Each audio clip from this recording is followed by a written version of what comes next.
trang phục truyền thống của người Việt Nam, người ta thường nghĩ ngay đến áo dài.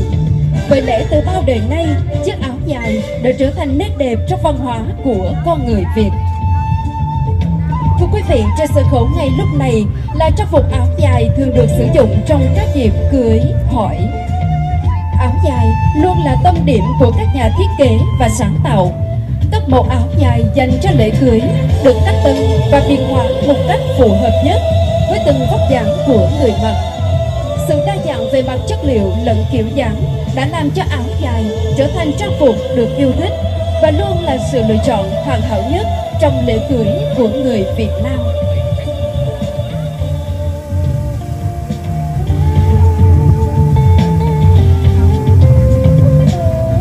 Vượt qua giá trị của chính mình trong vai trò một sản phẩm tiêu dùng, chiếc áo dài đã đạt đến một vai trò quan trọng hơn, đó là một sản phẩm văn hóa đặc trưng mang đậm bản sắc dân tộc, là biểu tượng của phụ nữ Việt Nam.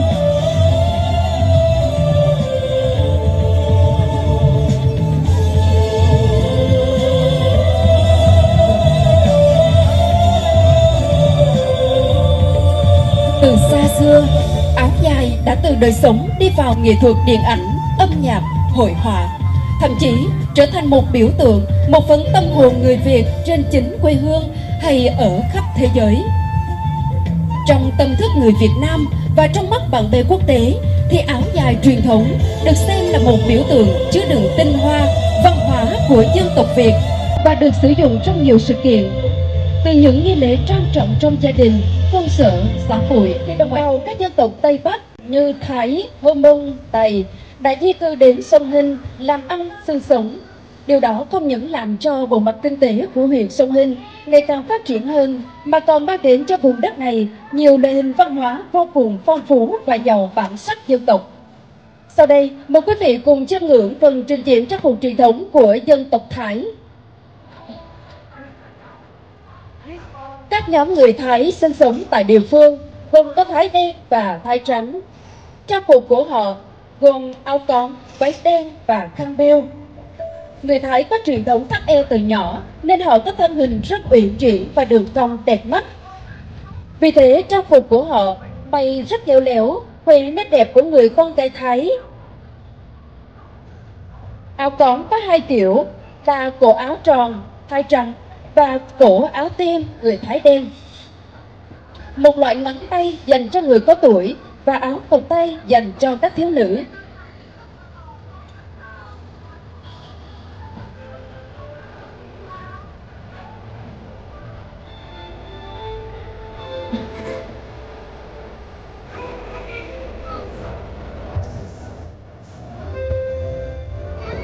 Và đây là trang phục truyền thống của đồng bào dân tộc Hơ Mông. Dân tộc Hơ Mông đa số sống tập trung ở phía đông nam của huyện Sông Hinh. Trang phục của người Hơ Mông chủ yếu được may bằng vải dệt thủ công, để vào đó cả công sức và những ao ước của người làm. Có 4 màu chủ đạo: màu xanh, đỏ, trắng, vàng. Cách tạo họa tiết cũng vô cùng bắt mắt, mang đến hơi hướng núi rừng, tạo cảm giác trầm ấm và rất tỏa sáng. Phụ nữ Hơ Mông mặc áo tứ thân xẻ ngực không có nút, gâu áo thường không câu hoặc sẽ cho vào váy. Váy mặc sẽ là váy dài kín, có nhiều nếp gấp để tạo độ xòe vừa phải. Họ sẽ có thêm những chiếc thắt lưng vải được thêu dệt hoa văn và mang theo một tấm vải đẹp như chiếc tạp dề.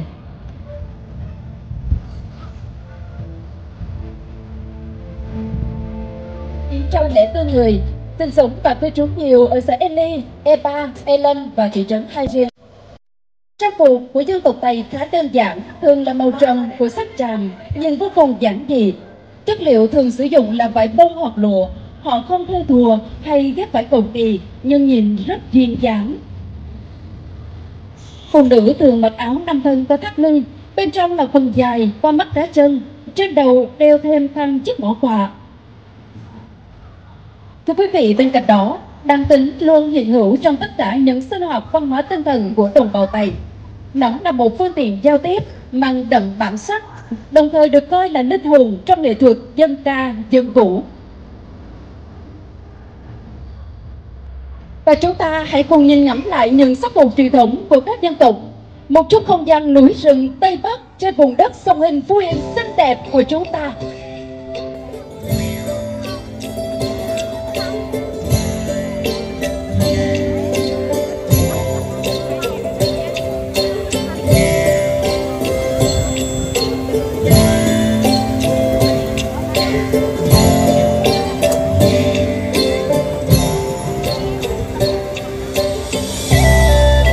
Trang phục truyền thống của đồng bào ED.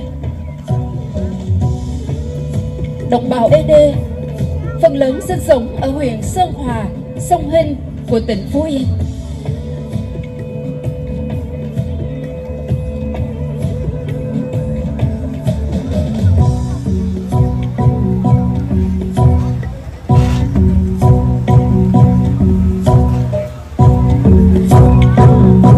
Trang phục của người ED thể hiện rõ được sự tinh tế, tỉ mẩn và tính cách của con người nơi đây.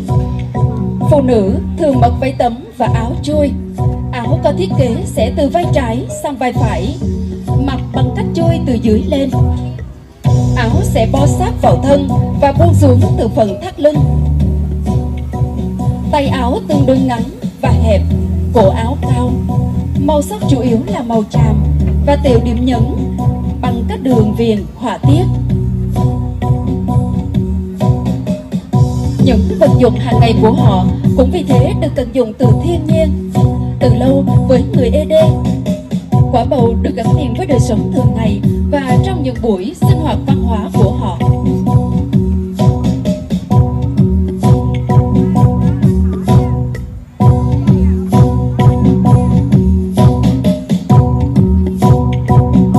Với người ED, đàn ông đóng khố và mặc vải tấm. Áo được thiết kế dài và rộng hơn áo của nữ. Cổ áo được xẻ tròn, tay áo dài và rộng, được trang trí bằng các đường thêu hoa văn màu sắc từ vàng, đỏ đến trắng, tím khác nhau. Cuộc sống của người ED từ lâu đã gắn bó với núi rừng nương rẫy. Đối với người phụ nữ ED, chiếc gùi là vật dụng không thể thiếu để giúp họ vận chuyển nhiều loại nông sản khi đi làm trên nương rẫy bằng cách đeo trên lưng, còn đàn ông chỉ vác xà gạt.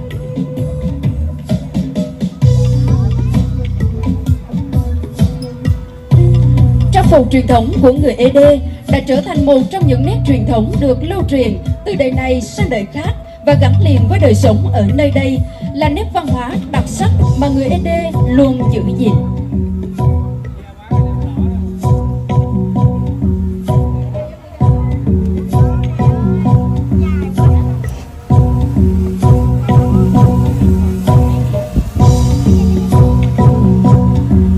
Tiếp theo là phần trình diễn trang phục truyền thống dân tộc Ba Na. Thưa quý vị, cũng như các dân tộc thiểu số khác, người Ba Na có những phong tục tập quán, văn hóa phong phú và giàu bản sắc.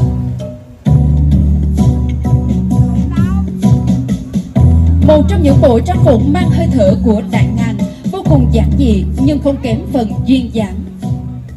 Đặc biệt, trong trang phục truyền thống của các thiếu nữ Ba Na còn có khăn đội đầu để làm duyên. Chiếc khăn có những hàng cúc trắng, hạt cườm tua tủa thể hiện tình yêu thủy chung và ước mơ hạnh phúc.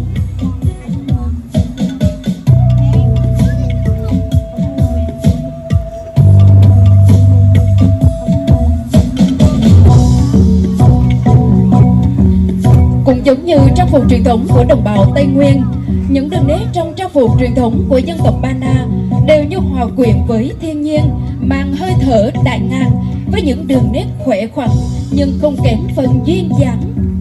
Hình ảnh những chàng trai, cô gái trong trang phục thổ cẩm với những hoa văn, họa tiết, trang trí độc đáo đã tạo nên bản sắc rất riêng của đồng bào Ba Na.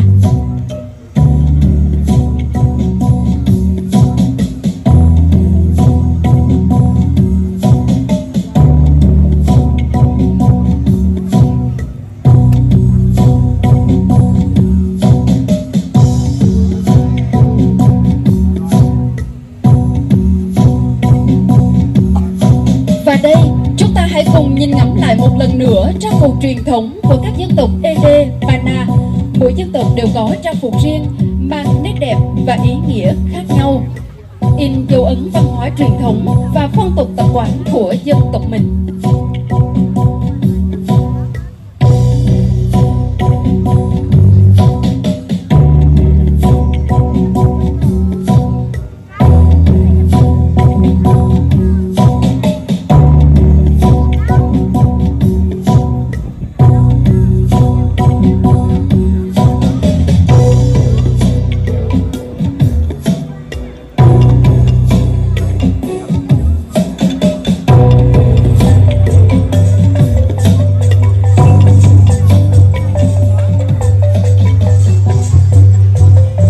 Sân khấu ngày hôm nay, xin giới thiệu tới quý vị trang phục truyền thống của đồng bào người Chăm hiện đang sinh sống ở huyện miền núi Đồng Xuân, tỉnh Phú Yên. Đầu tiên là phần trình diễn trang phục của đồng bào người Chăm. Khi mặt trời còn chưa ló dạng, các chàng trai dân tộc Chăm với trang phục quần sẫm màu, áo đen cộc tay bằng vải thô, không họa tiết, cùng nhau lên rẫy trĩa bắp trồng lúa. Trong khi đó, những người phụ nữ Chăm với trang phục gam màu chủ đạo là nâu, đen, đỏ pha chàm, điểm xuyến màu trắng bên trong, tạo cho bộ trang phục truyền thống đa sắc màu, uyển chuyển, nhịp nhàng với những điệu múa truyền thống, hòa trong không khí rộn rã của tiếng trống, tiếng cồng, tiếng chiêng.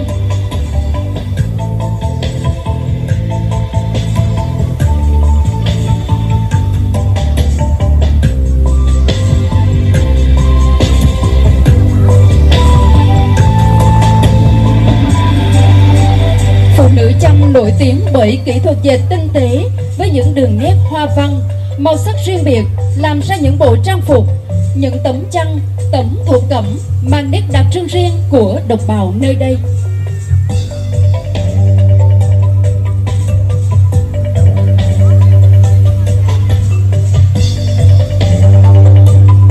Và trong cuộc sống giao thoa giữa cộng đồng các dân tộc, bộ trang phục truyền thống của người Chăm thoạt nhìn có nét tương đồng với một số dân tộc khác, nhưng nhìn cách dệt và trang trí hoa văn hoàn toàn khác nhau. Trang phục truyền thống của người Chăm Hờ có nhiều nét văn hóa hết sức phong phú và đa dạng. Tuy không rực rỡ như các dân tộc ở vùng cao Tây Bắc, nhưng lại mang nét riêng, độc đáo, vừa kiên đáo lại quyến rũ lạ thường. Cùng với đó là những hoa văn, họa tiết mang nhiều ý nghĩa, được trang trí trên chất liệu thổ cẩm. Trang phục truyền thống của phụ nữ Chăm là tấm vải thô trắng trơn, dài ngang gối, không trang trí hoa văn, cổ tròn, tay dài.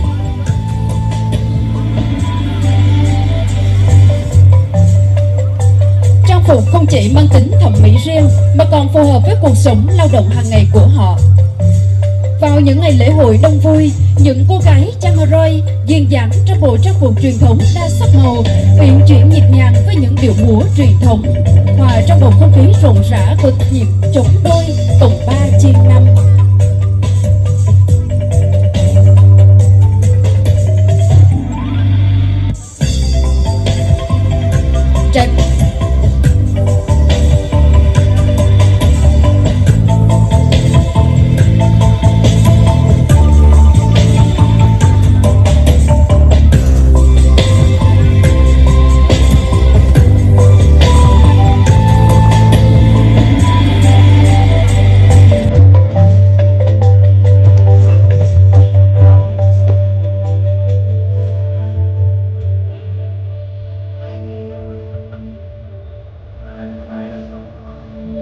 Tiếp theo chúng ta sẽ cùng chiêm ngưỡng trang phục truyền thống của người Dao.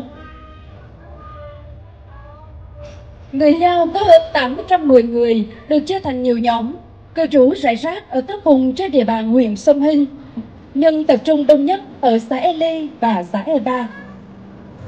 Người Dao chia thành nhiều nhánh như Dao Đỏ, Dao Đại Bản, Dao Quần Chẹt và Dao Tiền. Sự phân biệt này thể hiện khá rõ trong trang phục, như phụ nữ Dao Đỏ đội khăn đỏ, mặc áo dài xẻ ngực, áo yếm, quần chàm. Phụ nữ Dao Đại Bản đội khăn dày chàm, áo dài và yếm có thêu hoa.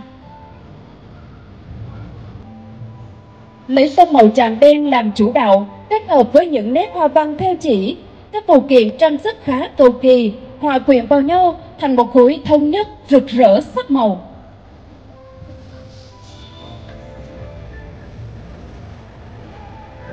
Trước mắt quý vị là phần trình diễn trang phục dân tộc Nùng.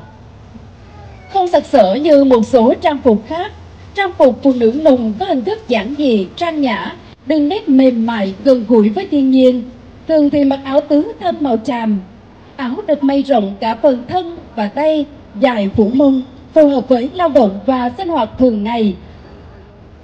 Trang phục truyền thống của người Nùng có sự phân biệt theo lứa tuổi và giới tính, rất phong phú về chủng loại.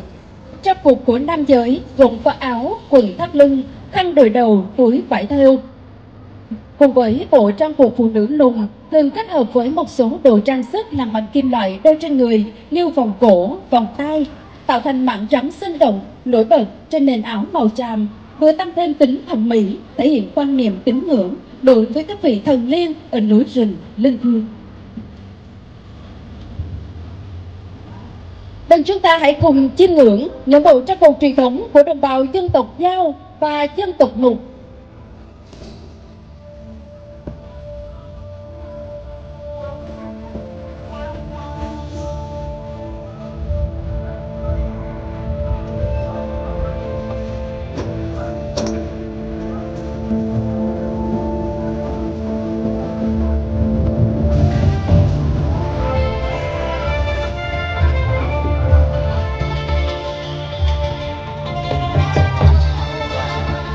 Dân tộc Hoa.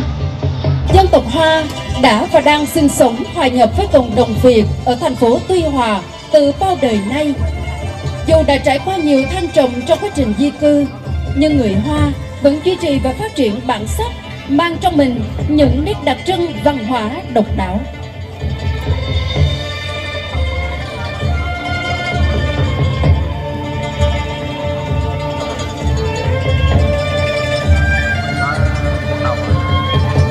Nhắc đến những bộ trang phục truyền thống của người Hoa, ta lại nghĩ ngay đến những bộ trang phục sườn xám.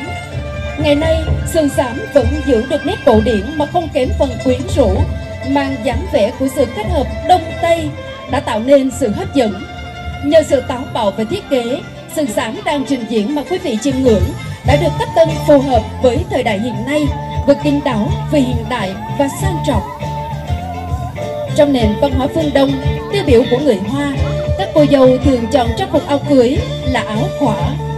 Các cô dâu sẽ vô cùng duyên dáng, tinh tế, nhã nhặn, hoàn toàn phù hợp với tính cách của người Á Đông. Trải qua nhiều thời kỳ sẽ có nhiều kiểu dáng đặc điểm khác nhau. Tuy nhiên, áo khỏa vẫn được xem là áo cưới truyền thống phù hợp với thời đại hiện nay. Trang phục của phụ nữ Hoa không chỉ là biểu tượng vẻ đẹp mà còn là sự kết hợp tinh tế giữa truyền thống và hiện đại. Với chiếc áo ôm sát người cùng với cổ áo cao và tay dài, mỗi chiếc áo là một tác phẩm nghệ thuật tạo nên vẻ đẹp sang trọng.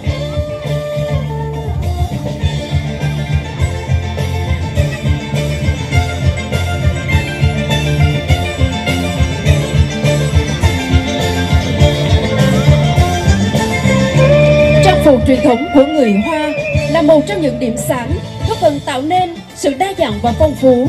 Dù sống ở nông thôn hay thành thị, họ luôn mang theo những giá trị văn hóa riêng của mình và thể hiện sự hòa nhập, làm phong phú trang phục truyền thống cộng đồng các dân tộc.